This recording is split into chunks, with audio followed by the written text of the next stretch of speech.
Let me recall. I remember the bar being closed, and there was a lot less connection between the students. That's really when I noticed.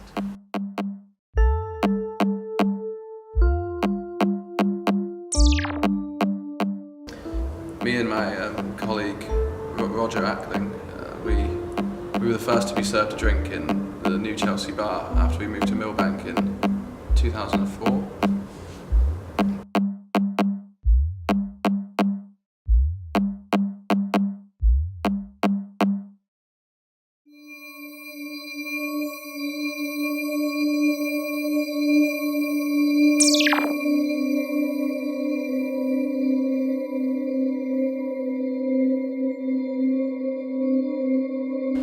I don't remember the student bar ever being open, and I'd been working here for years. When did it close? About 3 years ago. Oh, I'd been working here a lot longer than that, and I've never seen the bar open. First of all, I think it was a mistake moving the art school to Westminster. I don't know what their deal was with moving sites, but they shouldn't have moved to Westminster. It's the worst place to have an art school. It feels like you can't do anything, you know?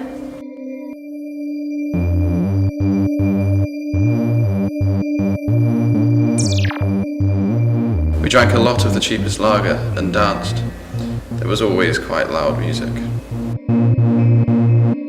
I only went there a few times when we first moved over here, and it wasn't as cheap as I would have liked it to have been, but it was a place.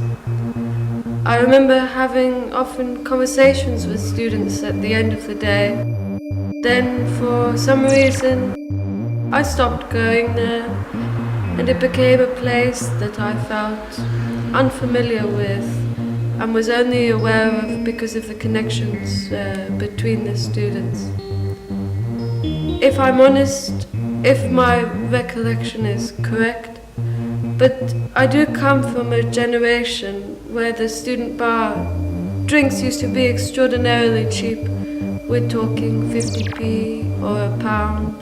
There would often be a pool table, and it was a place.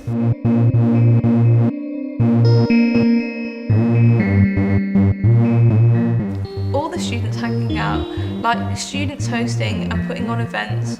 There's not even a good pub nearby. It's a bit weird when you think about it that the Houses of Parliament is just up the road. At Goldsmiths, the studios close at 10. The tutors come to the pub with the students and we will all just chat a little bit about the day. Well, just because in first year, a few of us were quite interested in why the bar wasn't there, because I wanted to have a bar so that you could get to know people from other courses, and also casual environment. But anyway, I can't remember which tutor it was. It might have been Sandra, but I can't remember. And they were talking about why they couldn't get the licence renewed, and because there were a lot of residents that around the area, and you have to be quiet at a certain time. When I was at Chelsea, it was always awkward trying to get to know people because everyone lived so far away from the uni, all across London, so there was never a place to hang out. I often wondered why, in Goldsmiths, the students ran their own area where would be donations. Donations are given, so I wondered why there hadn't been more of a student initiative like that here at Chelsea.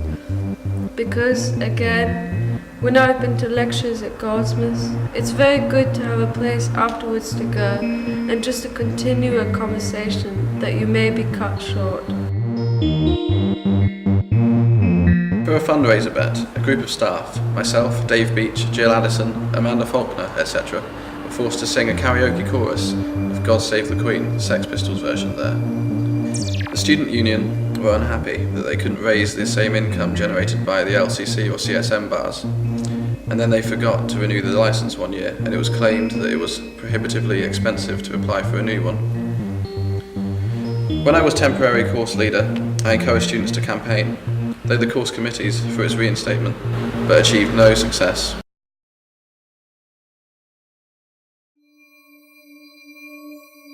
My understanding is that the license ran out, then it wasn't renewed because of limited numbers of licenses in the Westminster Borough. Whether this is true or not, I can't tell you, but it seemed to make sense because of where we are in the centre of Westminster, that bar licenses would be expensive. The RCA has held Friday night dances at their bar since the 1950s. I used to go from the Slade when I was a student. There were always people who took their clothes off to dance. Nothing seedy and no one made a fuss, they just wanted to shake it about. There is a famous clip of film of Peter Blake, David Hockney, dancing, drinking red wine there, etc. Film by Ken Russell, about pop art, I think. Early 1960s, available on BBC iPlayer. The fabulously cool Pauline Boty turns and winks at the camera whilst doing the twist. It seems a very poignant moment of celebratory bohemian life in what otherwise, I imagine, was cold, grey, conservative London. They seem to say, we are here, we are not going to defer you, and we are the future. There was a time when there was a gap between the generations of students. And what do you see for the future of the student bar? Do you think there is a future?